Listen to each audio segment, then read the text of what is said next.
సిద్దిపేట జిల్లా నాండ్రపేట మండలం గుర్రాలగొంది గ్రామంలో సర్పంచ్ స్వప్న హరీష్ రావు అధ్యక్షతన గ్రామ సభ నిర్వహించారు.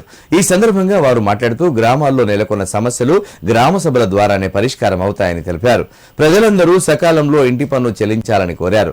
గ్రామంలోని ఏమైనా సమస్యలు ఉంటే తమ దృష్టికి తీసుకురావాలని, వాటి పరిష్కారానికి కృషి చేస్తానని చెప్పారు. కార్యక్రమంలో పంచాయతీ కార్యదర్శి అరుణ, వార్డు సభ్యులు కారోబారి ఆంజనేయులు, గ్రామస్తులు పాల్గొన్నారు. గ్రామ సర్పంచ్, ఉప సర్పంచ్, వార్డు మెంబర్లు, గ్రామ ప్రజల అందరి సమక్షంలో రెండవ గ్రామ సభ నిర్వహించడం జరిగింది.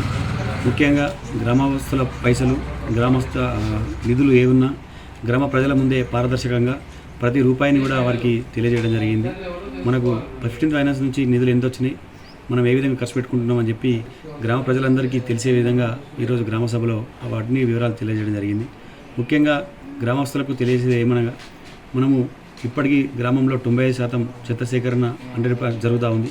ఇంకొక 5% కొంచెం చెత్త బయట వేయడం జరుగుతుంది.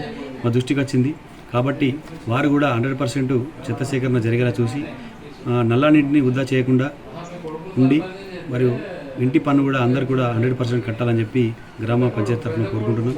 ఈ 3 పనులు ప్రజలు చేస్తే మిగతా పనులు మొత్తం కూడా గ్రామ పంచాయతీ పాలకవర్గం తరఫున మేము చేస్తూ చేపడుతూ ఈ గ్రామాన్ని ఆదర్శంగా చేస్తామని చెప్పి తెలియజేస్తాము.